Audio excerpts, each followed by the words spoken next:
Louvado seja o nome do nosso Senhor e Salvador Jesus Cristo para todo sempre. Como nós anunciamos, está conosco aqui a doutora Raquel. Ela vai nos falar a respeito do autismo, né? Doutora Raquel, boa tarde. Boa tarde a todos os ouvintes aqui da Alvorada Gospel. É muito bom ter a senhora aqui hoje. Muito obrigada. Apesar da sua idade ser muito nova ainda, mas me desculpe pelo chamar de senhora, que é uma maneira que nós fomos criados, vamos dizer assim. Sim, Eu é sou muito nordestino. importante a gente conservar, né, essas... Sou nordestino e fui criado dessa maneira. Até tem uma cantora que tem aqui em Zedoca, ela com 14 anos, eu convidava ela para louvar na minha igreja, e eu chamava ela de senhora. A Juliene Monteiro. Aí ela dizia assim, mas, Malbi, eu só tenho 14 anos, o senhor está me chamando de senhora. Mas é uma maneira, é o tratamento. É a maneira da gente tratar, é uma coisa que eu acho que vou continuar fazendo tudo isso. Está em mim isso aqui, é a maneira que eu fui criado. Já eu tive uma época em outro estado, por exemplo, no Rio de Janeiro. Minha irmã morava lá e eu passei um tempo com ela lá. E foi a primeira coisa que ela me disse, para mim não chamar os idosos lá de senhor ou de senhora, né? Não chamar de vovô, por exemplo. Ela tinha o menino dela, que ela disse, olha, quando o neném, qualquer coisa que for necessário, que uma pessoa é idosa, você diga sempre o titio, titia, porque tem muita aqui, as pessoas não têm costume desse tratamento, né? Do nordestino, que é sempre a maioria deles, pelo menos da minha época, de tratar as pessoas assim, de senhor, senhora, né? Tá bom? Tá tranquila? Sim, sim. Louvado seja Deus. A doutora Raquel, ela é terapeuta Ocupacional. ocupacional e vai nos falar a respeito do autismo, a respeito dos direitos do autista, né, da pessoa que tem o autismo, que é para uma palavra. Tem outro nome que é dado também, né, e agora já mudaram também o nome, já é mais fácilzinho da gente falar. Então, doutora Raquel, fique à vontade. A senhora comece por onde a senhora acha que deve começar. Todas as partes é importante, é interessante, mas fique à vontade, não se preocupe comigo. Fique à vontade e fale. Aí, por que nós trouxemos a doutora Raquel aqui? Vou explicar mais uma vez. É porque é um assunto muito importante que tem crescido muito o número de autistas nos últimos dias e também tivemos aí o dia mundial de conscientização. As pessoas têm que se conscientizar a respeito do autismo. Então, ninguém melhor do que a doutora Raquel para falar a respeito deste assunto, o qual nós vamos debater durante todo o resto das nossas vidas. Nós vamos sempre estar precisando ouvir mais profissionais a respeito do assunto. Tá bom, doutora Raquel? Certo. Fique à Muito vontade. obrigada. Muito obrigada. Bom, então, eu fico muito grata com o convite, tá?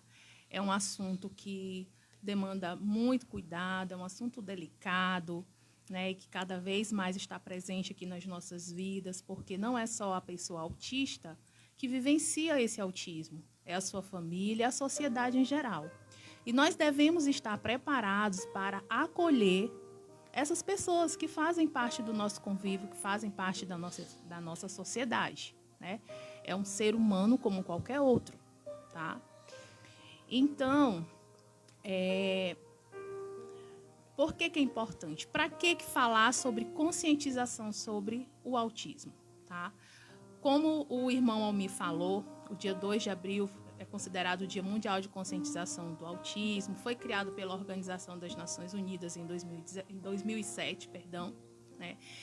E aí, como eu já falei anteriormente, é um assunto, é algo que está muito presente nos dias atuais. Qual é o objetivo dessa data? Levar conhecimento à população sobre o transtorno do espectro autista. Como o irmão Almir falou anteriormente sobre o nome autismo, ele falou que mudou a nomenclatura, foi para transtorno do espectro autista. E o outro nome que foi mais simplificado é o TEA. O TEA. Isso. Quem entende bem, mais ou menos, mais do que eu nesse assunto é a Marilene, né, minha esposa. Isso. Então, o TEIA é as iniciais do transtorno do espectro autista. Tá? Bom. E reforçar o quanto que é importante combater o capacitismo, né? Que a gente vê muito falar sobre essa questão de capacitismo, que é a discriminação contra a pessoa com deficiência. Isso. E como tem, doutora Raquel? Sim. Como tem. Infelizmente, apesar das campanhas que já vêm sendo realizadas há vários anos, não só em relação ao autismo, mas em relação a todas as outras deficiências, tá? Porque tem gente que acha, doutora Raquel, que autismo é um tipo de loucura. Infelizmente, Não tem? Não tem?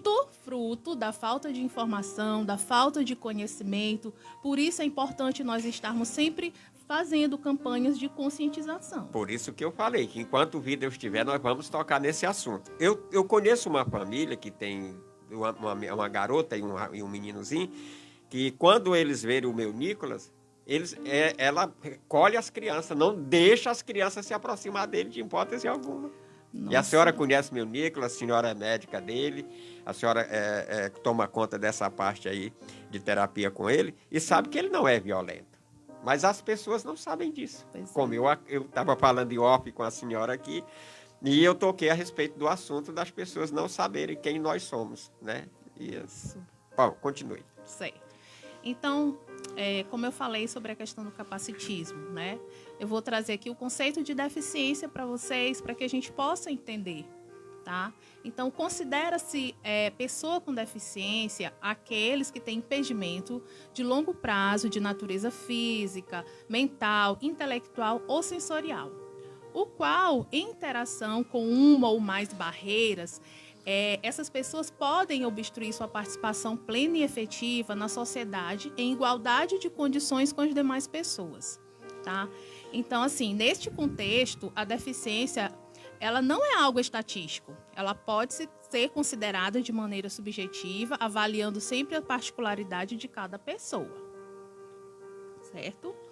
E aí, a gente volta aqui para o transtorno do espectro autista, que é uma condição de saúde que afeta principalmente a comunicação e o comportamento do indivíduo. Ele é classificado como um transtorno do neurodesenvolvimento que acompanha o indivíduo por toda a vida. Então, a senhora dizendo que acompanha, então não tem cura. Não se fala em cura porque ele é um transtorno, ele não é considerado uma doença. Não é uma doença também. Isso. Ele é um transtorno. Então, quando é considerado um transtorno, significa que aquele problema, vamos classificar assim, vai persistir por toda vai a persistir vida. por toda a vida. Isso. Uma vez autista, sempre autista. Muito bem. Nós teve já aqui no estado do Maranhão, teve um deputado que ele criou uma lei aqui na cidade de Zedoca, né? Quer dizer, no Maranhão, para todo o Maranhão. E eu já gostava muito desse rapaz, né? Inclusive a minha amizade com ele veio através do pai dele, e eu jamais poderia deixar de falar no nome dele aqui. É o Neto Evangelista, Sim. né?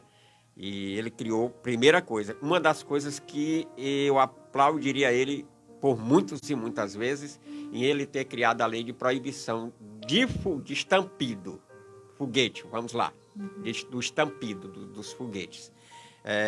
Embora ainda o povo não tenha se conscientizado e não tenha largado de soltar esses foguetes, mas pelo menos diminuiu e muito. Sim, muito. bastante. Eu quero aqui parabenizar a nossa prefeita pelo motivo de que nesta campanha política passada ela começou a soltar, a botar alguns foguetes, ou seja, o coordenador da campanha dela, mas em seguida ela abandonou os foguetes, inclusive hoje nas grandes inaugurações que ela faz também não bota mais o foguete. E isto é louvável e eu quero parabenizá-la ela, né, por ter tomado essa decisão. Porque na maioria dos autistas, o estampido é de grande, ou em todos os autistas. O meu Nicolas não tem medo, né? Se ele sente o choque, ele se sente interno. Ele não demonstra medo de zoada nenhuma, né? Tem algumas que ele... A senhora, estou falando para a terapeuta dele, misericórdia. Tem algumas, tem alguns tipos de zoada, de zumbido, a gente nota uma reação negativa dele, ou seja, que ele não gosta. Mas trovões, foguetes, nós moramos ali perto da Praça do Vivo, a senhora imagina a pessoa que é autista, que tem esse problema com estampido, com sons altos, e aquelas rajadas de foguete que dava aqui em Zedoca, como é que essas pessoas se sentem, né? E a reação que eles fazem, vamos supor, na maioria das vezes eles tampam os ouvidos, né? Botam os dedinhos aqui tampando os ouvidos. E o Nicolas não, trovão, relâmpago, aqueles trovões grandes, ele também suporta numa boa, ele sem problema. Graças a Deus, né? Como ele disse, ele pode ter alguma reação mais interna. Externa ele não demonstra a respeito desse assunto aí. Mas o que o deputado fez, o Neto Evangelista fez, é muito louvável, né? Ele criou uma lei a respeito do autismo, né? A respeito do autismo. Também a respeito das pessoas que têm o tipo de autismo, ou que seja por exemplo, a pessoa que corta um braço e tinha que estar fazendo a perícia permanentemente para poder continuar com o benefício. No caso do autista, tinha que estar levando também sempre de ano em ano, renovando o exame, isso, como se fosse uma doença que tivesse cura e como se o braço daquele elemento que foi aposentado por a perca de um membro, se aquele membro fosse nascer, né? Então, era uma coisa, só que sempre falta alguma coisa. Por exemplo, como ele criou a lei, como foi criada a lei, foi aprovada a respeito dos estampidos, para que as pessoas não soltassem foguete, ele pensando isso no autista, exatamente, principalmente no autista, junto, eu não sei se deveria ter criado também uma lei de proibição de venda no Maranhão. Seria, né? Mas como o comércio é livre, entra e sai, vai para onde quer, pessoas vendem, então não é um tipo de droga, então acho que também não foi, ou ele não pensou em criar na mesma lei, tivesse algum parágrafo ali que proibisse a venda do foguete no Maranhão. Mas já está de bom tamanho essa lei que ele criou. Com certeza, não só está? Precisa da sensibilização das pessoas, as pessoas se conscientizarem, né? E colocar essa lei mesmo, levar a sério essa lei. Mas as pessoas também pode quem se sentiu ofendido, ou que as pessoas estão infringindo a lei, pode também procurar a justiça para que a lei seja cumprida. Sim, sim. Né? A pessoa Por pode. isso que é importante o conhecimento, a informação. A informação, esclarecimento. Isso. Louvado seja Deus. Isso. Nós estamos conversando, você que nos sintonizou agora, que começou a nos ouvir agora e nos ver. Nós estamos transmitindo este programa, este bate-papo aqui com a doutora Raquel, pelo Facebook Almir Souza Gomes e também pelo Facebook da Rádio Alvorada. E você pode nos assistir, nos ouvir e pode nos ver nessa oportunidade. E o que o assunto que está sendo tratado, irmão Almir? Estamos tratando a respeito do autismo, né? Dos seus direitos. E a doutora Raquel fica à vontade. Certo. Então, dando continuidade aqui à nossa conversa, ao nosso diálogo, como eu falei anteriormente sobre a questão que o transtorno do espectro autista ele afeta principalmente a comunicação e o comportamento do indivíduo. Então, o que essa pessoa apresenta? O que o autista apresenta? Ele apresenta um desenvolvimento atípico. Tá? Algumas manifestações comportamentais, dificuldades na comunicação e na interação social, padrões de comportamento repetitivo e estereotipados, tá? Aquela criança que gosta de estar se balançando, às vezes fica caminhando de um lado para outro, né? Alguns flaps, que são aquelas batidas das mãos, tá? Podendo apresentar também um repertório restrito de interesses e atividades. Tá? Alguns têm uma tendência a sempre gostar, preferência pelas mesmas brincadeiras, os mesmos desenhos. A questão da alimentação também é um pouco difícil para alguns, porque pode estar presente a seletividade alimentar. Tá bom? Em relação ao que o senhor falou há pouco sobre a questão da sensibilidade a certos barulhos, auditivo. Isso. Tá? Ele é muito relacionado à questão do transtorno do processamento sensorial, que é uma das comorbidades também do autismo. Tá? 70% a 90% dos autistas vão ter esse transtorno associado ao autismo. Assim como o TDAH, que é o transtorno do déficit de atenção e hiperatividade, tá? Então, esse transtorno do processamento sensorial, como eu falei, é um assunto que a gente pode estar abordando mais na frente, mas eu vou falar assim, em geral, tentar ser o mais sucinta possível, Tudo. tá? É uma condição em que o cérebro ele tem uma dificuldade em processar os estímulos que a pessoa autista ele recebe ali do ambiente. Então, nós temos, né, 8 sistemas sensoriais, diferentemente do que a gente aprende, né, durante a nossa vida escolar, dos 5 sentidos, nós temos mais 3, tá? Que é a propriocepção, o sistema vestibular e a interocepção, certo? Então, em relação à sensibilidade auditiva, está muito relacionado à questão do processamento auditivo. Algumas crianças, elas sentem esses estímulos de forma mais intensa. Outras crianças, como o senhor falou há pouco do Nicolas, né, do seu netinho, por que ele não tem tanta reação? Porque ele é uma criança que ele está precisando, ele busca estímulos. Os estímulos chegam para ele de forma diminuída ou às vezes nem chegam. Então, por isso ele não tem essas reações. Ok. Tá? Mas em outro momento, né, eu me coloco aqui à disposição, né? Posso estar trazendo isso, tá?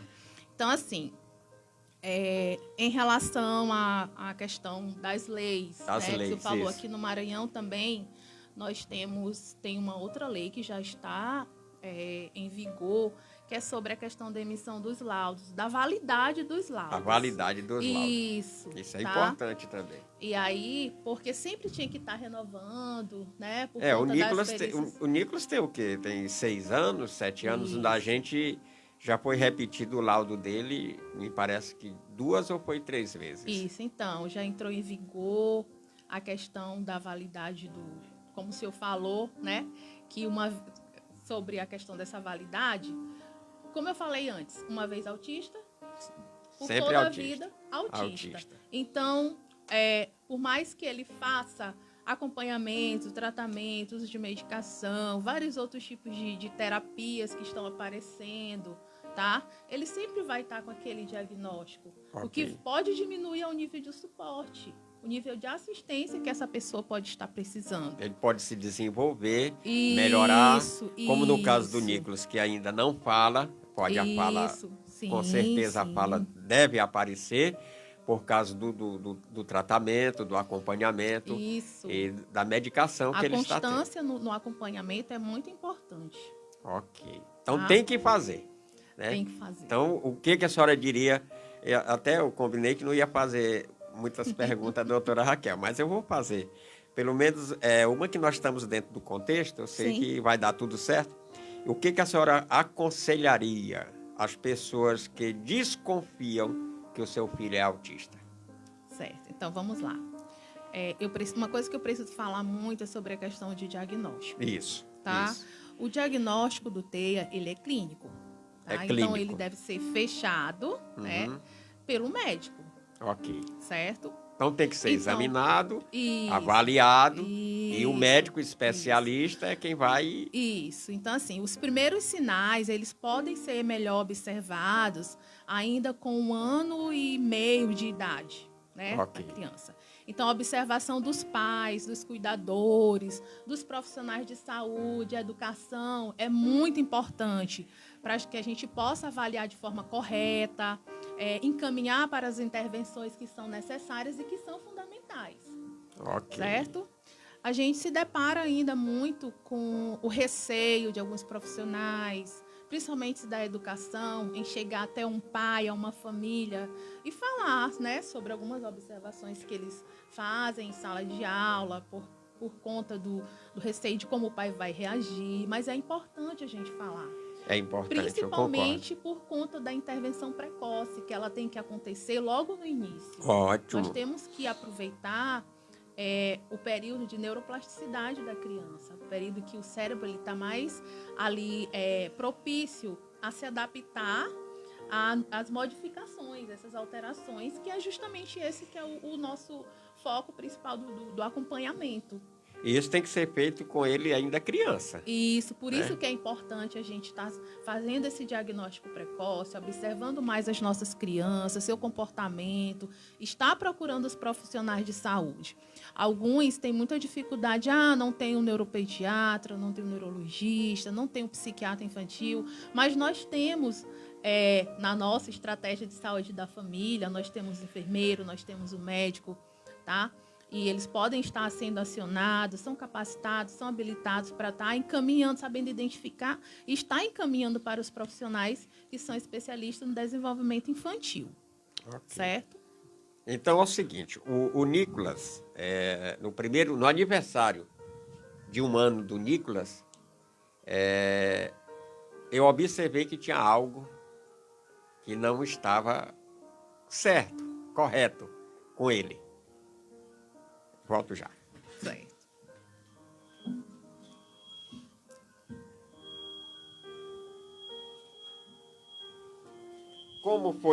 Como assim? É porque foi alugado um ambiente para fazermos a festa do aniversário dele, de 1 ano, a mãe dele alugou, né, Letícia. E quando nós chegamos lá com ele, uma festa linda, muito bonita. Quando nós já chegamos lá com ele, quando nós entramos no ambiente, ele como lá se diz no linguajar nordestino, ele arregalava os olhos, né? E começou a chorar, mas chorando mesmo, sem parar. Eu com ele nos braços, aí eu tirava ele para a calçada e ele, pronto, simplesmente parava. Né? Levava lá onde estava o pessoal com o pula-pula, ele simplesmente parava de chorar. Na hora que a gente entrava na sala, ele abraçava a gente e chorava. E eu chego em casa, eu disse para minha esposa, para Marilene, eu digo, tem alguma coisa errada. Aí a gente dizia, não, só estranhou o local. Só estranhou o local. Que é até de praxe, né? A pessoa não tem criança não tem costume com certo determinado local, ele chegar a estranhar. É normal, até a gente estranha. Né? Muitas vezes, eu viajando, eu ia dormir em hotel, quando eu entro no quarto do hotel, eu não conseguia dormir direito. Né? Então, estranhava o local. Então, a gente, tudo bem. Mas a Marilene, dentro desse dia, ela ficou muito curiosa, né?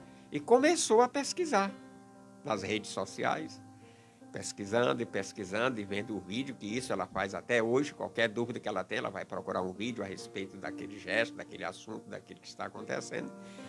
E a primeira pessoa que achou que ele era autista e procurou o médico foi a Marilene. E a mãe dele demorou um pouco mais para aceitar a situação, que é exatamente isso que faz com que as crianças sofram muito. Sim. É o caso de aceitar e procurar. A Marilene, ela viajava para São Luís, ela viajava 2, 3, 4 vezes por mês, o que fosse necessário, para poder ela arrancar com toda certeza o que exatamente que o Nicolas tinha, ou seja, tem. Né? E chegamos ao ponto que nós chegamos. Como você conhece o Nicolas, é médica dele, sabe que ele é um menino carinhoso. Sim, ele é um sou cara, terapeuta dele. Ele é um cara 100%, né? Ele é um cara tranquilo, carinhoso, mas também tem lá as suas crises, né? Porque o autista tem suas crises. Sim. Né? E nós também sabemos que era classificado, não sei se está assim, em três graus. Né? O moderado. Sim, antes se falava muito nessa questão de classificação de graus em leve, moderado e severo. Isso. Tá? E aí também é algo que é muito importante a gente estar trabalhando essa questão de identificar, porque foi mudado de grau para níveis. Tá? Ah, tá. Isso. Então, assim, nenhum autista ele é igual ao outro, como eu falei. Cada autista é único. Quer dizer cada um tem suas particularidades, por isso que a gente tem que ter conhecimento, tem que se informar, conhecer mesmo o que é o autismo para a gente poder aprender, principalmente a respeitar as particularidades de cada indivíduo, independente dele ter uma deficiência ou não. O respeito é algo que é imperioso, certo? E aí é mais importante identificar essa questão se ela é nível 1, se ela é nível 2 ou nível 3 de suporte. Tá? Certo. Então, assim, a classificação ficou em torno dessa questão dos níveis de suporte. Certo?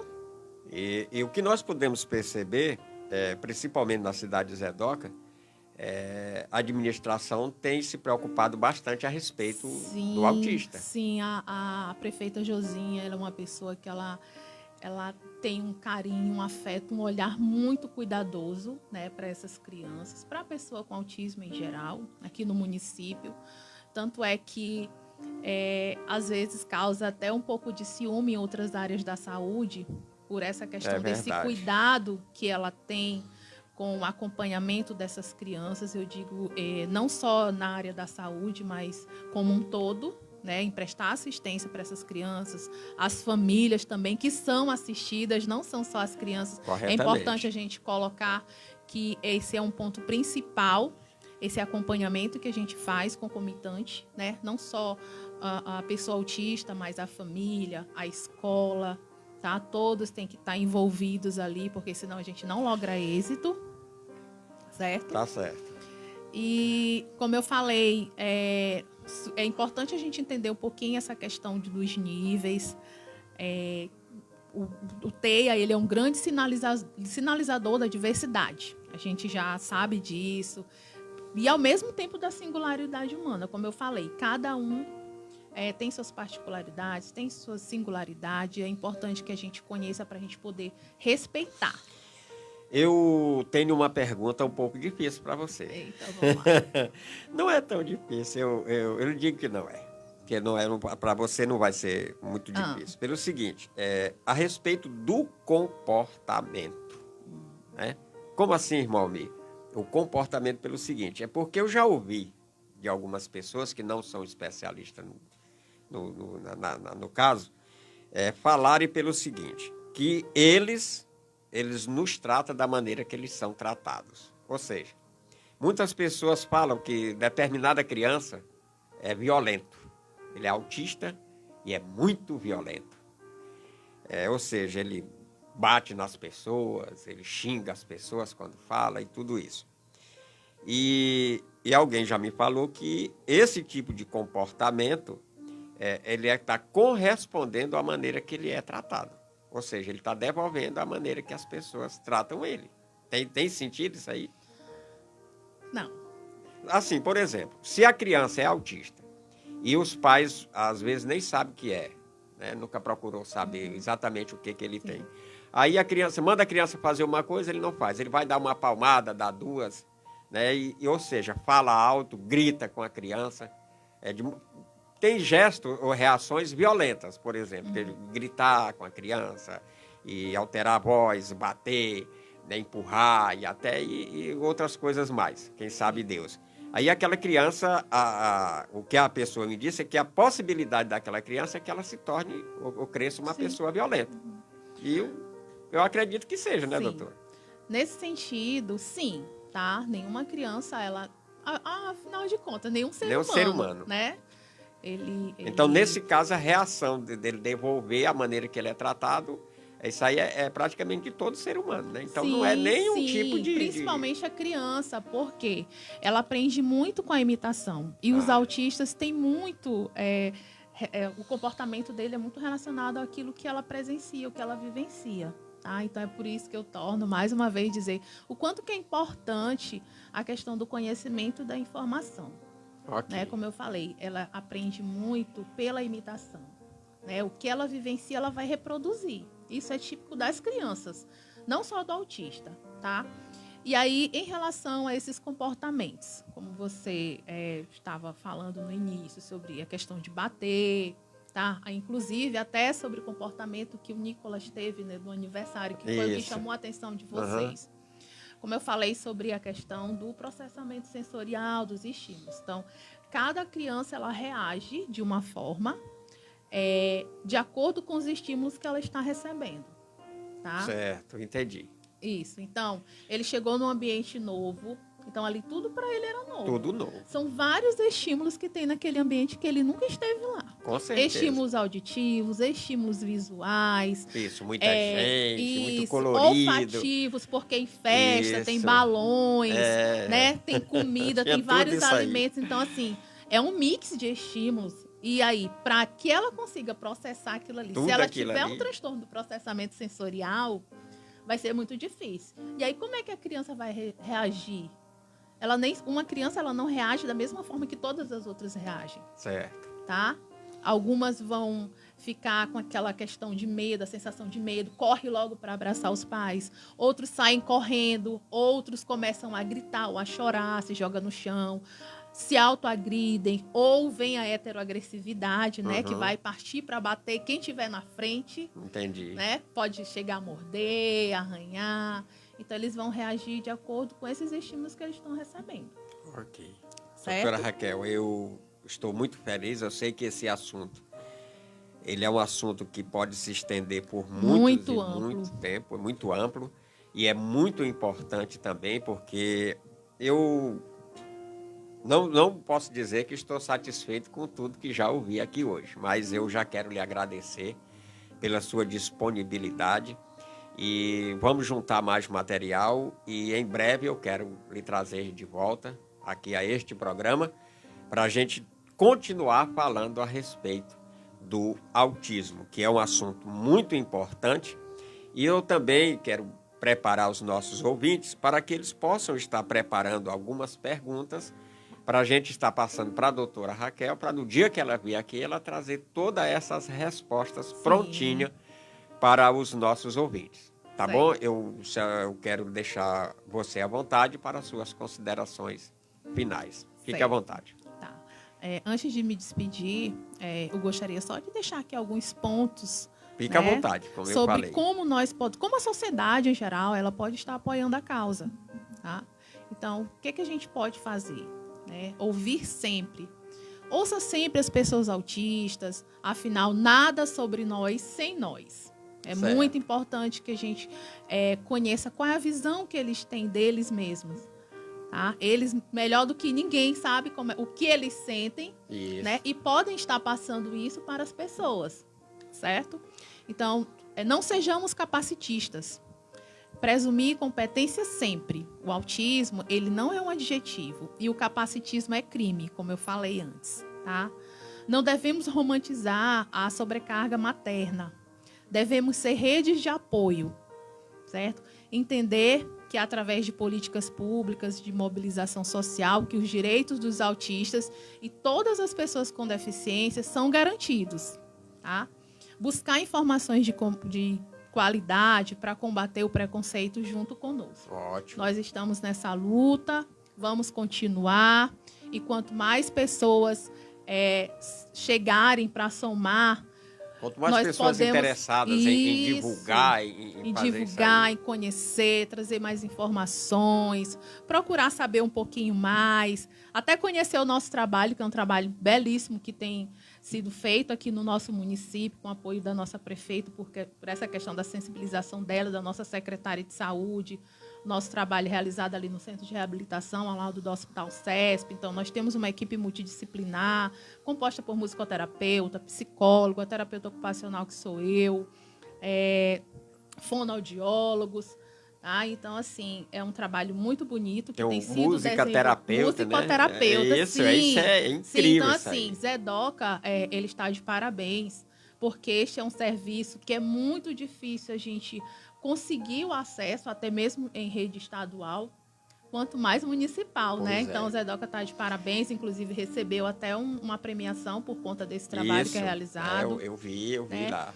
E uma outra coisa que é importante um outro ponto que é importante a gente frisar sobre esse cuidado, esse olhar cuidadoso que a gestão tem, sobre o acompanhamento das crianças quando elas alcançam determinada idade, porque o centro de reabilitação, ele acolhe crianças até a idade de 11 anos, 11 meses e 29 dias. É mesmo, chega nem a completar os 12 anos. Isso, então assim, ficou aquela questão. Como é que vai ficar essas crianças a partir de alcançar essa idade? Isso aí nos deixa bastante curioso. Então, assim, o que foi pensado no novo ponto de acolhimento, né, que foi criado o grupo terapêutico Ter Afeto, que funciona lá no CAPS, no Centro de Atenção Psicossocial, fica ali no bairro Santa Terezinha. Isso. Lá também tem uma equipe que faz o acolhimento dessas crianças e aí, daí por diante, eles podem ficar tendo esse acompanhamento.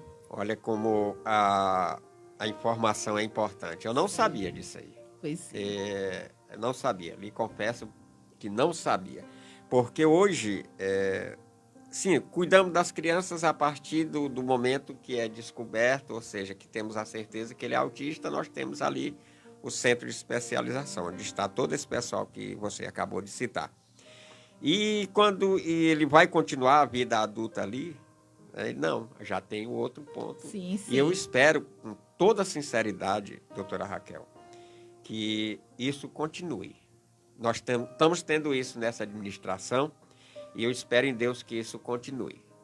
Nós já estamos com o Nicolas já chegando aos seus 7 anos de idade e já é uma idade boa.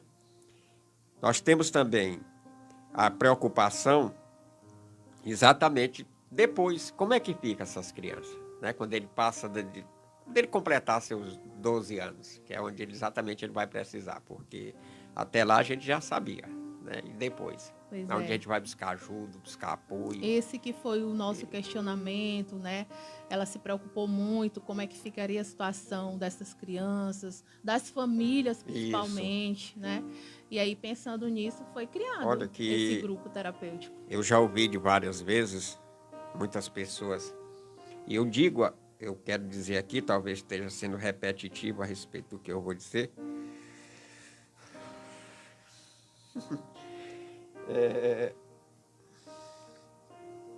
o Nicolas, vou falar de uma maneira bem simples, foi a melhor coisa que aconteceu na minha vida.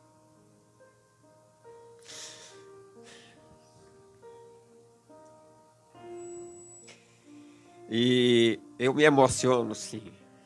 Quem me conhece sabe. A minha família, minha esposa sabe o tanto. Percebe, dá para perceber. O tanto que eu amo ele. E eu já ouvi alguém dizer que uma criança autista é um presente de Deus. E Deus só dá para quem tem capacidade de cuidar. Então, o grande objetivo de Deus na minha vida e na vida da minha esposa, ele viu na gente uma capacidade de cuidar dessa criança. A mãe dele pediu para a mãe dela cuidar dele, para ela trabalhar. E ela aceitou. Nós aceitamos. Ele está conosco. Não sei até quando, até que dia ela vai deixar ele conosco. Mas eu lhe digo com toda sinceridade, não estou sendo egoísta. Eu não me vejo sem ele. Mas Deus sabe todas as coisas. Eu sei que ele não é meu, E que um dia ele vai ser tirado de mim, ou pela mãe dele, ou pelo Pai Eterno. Um dia ele vai ser tirado de mim. Então, mas eu não estou me preocupando ainda com esse tipo de coisa. É uma pessoa amável, carinhosa, muito carinhosa. Muito carinhoso. Ele dorme a maior parte da noite comigo. Eu não sei porquê. Quando ele está bem, ele dorme a noite toda na caminha dele, ao meu lado. E quando ele não está bem, eu percebo porque durante a noite ele levanta e passa para a minha cama e se agarra comigo e dorme ali. Ele passa a mão no meu pescoço e a avó dele até outro dia disse assim, eu não sei como é que tu aguenta esse menino fungando no teu cangote a noite todinha. Eu digo, olha, eu também não sei, mas a gente acostuma com tudo. Nós somos feitos de um tipo de matéria que somos adaptáveis. O Criador foi tão bom conosco que ele nos fez adaptável. Conforme seja a situação que a gente está vivendo, a gente pode se adaptar. Portanto, que quando no conselho de família, no conselho familiar, é aconselhado para que o casal não passe a viver uma determinada situação desagradável ou que não esteja de acordo com a convivência do casal, porque pode ser que um dos dois possa se adaptar àquela situação e aquele problema se torne irreversível. Então, certos pontos é bom a gente ser cuidadoso, em muitos e muitos sentidos, tá bom? Certo, e assim, é algo realmente de se emocionar. Não Né? é? Quero até parabenizar a vocês, né? Que, nossa, o acompanhamento que vocês fazem com aquela criança é algo assim extraordinário, é muito bonito, é essencial, tá?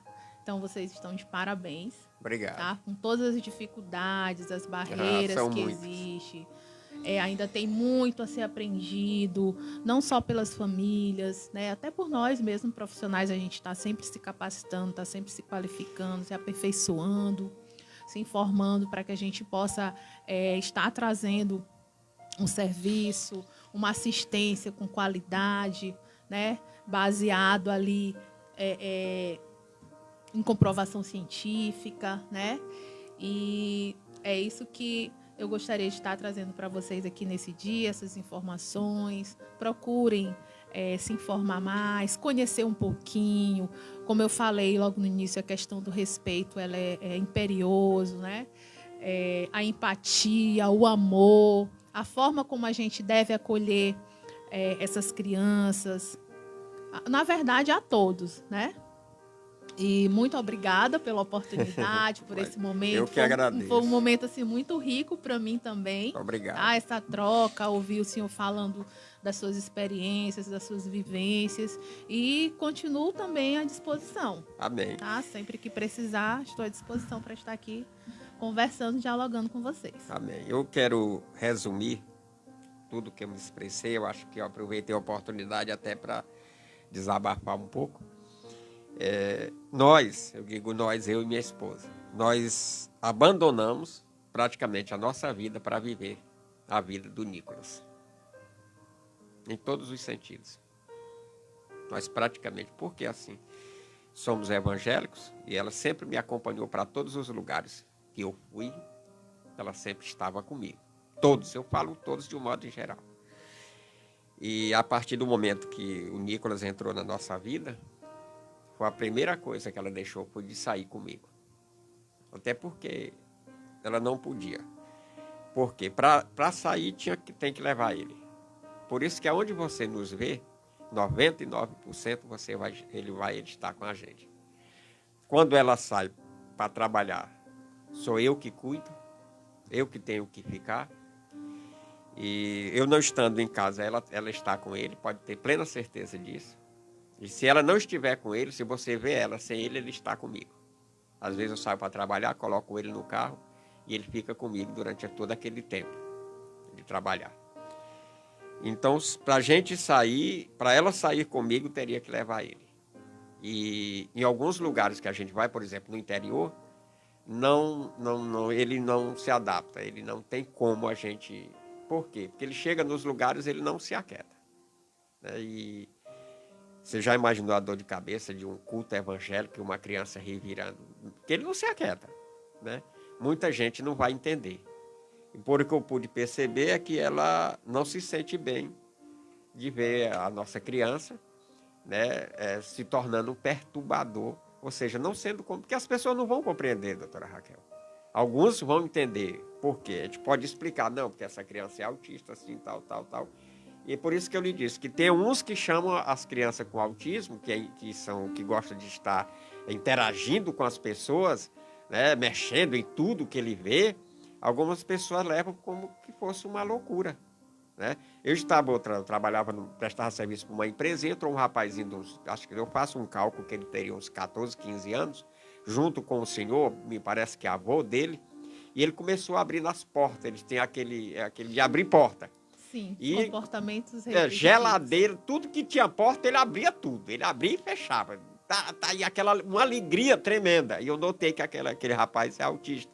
E o avô dele dizendo, menino, esse menino é doido, não sei o quê, deixa esse menino é doido, fica abrindo as portas ali e fechando. E aquilo, eu me senti mal com aquilo. Daí eu chamei ele e falei para ele, meu senhor, aí eu perguntei, esse rapaz, isso é doido ele, meu filho, desculpa aí. Eu digo, não, o senhor está entendendo errado. Esse rapaz não é doido. Ele é autista. Ele disse, ele é doido. Aí eu digo, então não dá para a gente conversar, né? Porque eu tentei. Então é o seguinte, aí ela parou de andar comigo, congrega muito pouco, dificilmente, né? Exatamente porque o tipo de comportamento dele. Eu costumo dizer, o Nicolas em casa é uma pessoa. Para você cuidar ele lá dentro, lá de casa, qualquer pessoa cuida dele. Na escola ele é outra pessoa. Você vê o jeito dele. Se ele chegar na porta da escola, enquanto nós não saímos da porta do colégio, onde ele fica, enquanto a gente não sai, ele não entra. Não entra. Entendeu? A gente sai para a rua para fazer compra, ele quer descer do carro, ela desce com ele. Se for o caso, eles andam o resto do dia. Ele não tem preguiça de andar e entra no carro achando ruim. Ou seja, tem umas coisas que só quem convive é que sabe. Né? Só quem convive com ele é que sabe. Mas eu continuo dizendo, foi a melhor coisa que aconteceu na minha vida. A palavra de Deus, a qual eu prego, ela diz assim, que em tudo Deus tem um propósito. Então, esse é o grande propósito de Deus na minha vida com essa criança. E eu estou muito feliz. E tudo que você percebe que a gente faz por ele, é simplesmente por amor. E a gente faz simplesmente por ele. O amor é só fundamental. Por ele. Muito obrigado. Que Deus abençoe. Amém. Ou que Deus continue abençoando a sua vida. E se algum ponto, algum momento da sua vida você precisar de mim, da minha família, da minha esposa, pode contar com a gente. Muito obrigada. Tá bom? Que Deus lhe abençoe, lhe dê muitos anos de vida, que Deus, na sua infinita bondade, possa atender os desejos do seu coração. Amém. Amém? Amém. Que Deus abençoe e muito obrigado. 13 Eu que agradeço. e 15 minutos. Ô, amigo, como é que eu faço pra chegar na 15? Não, você quer chegar na 15? Pô, é fácil, ó. Você sabe onde fica aquela padaria? Como é que é o nome aí? Perto da loja do fio da... Como é que chama aquela loja lá, rapaz?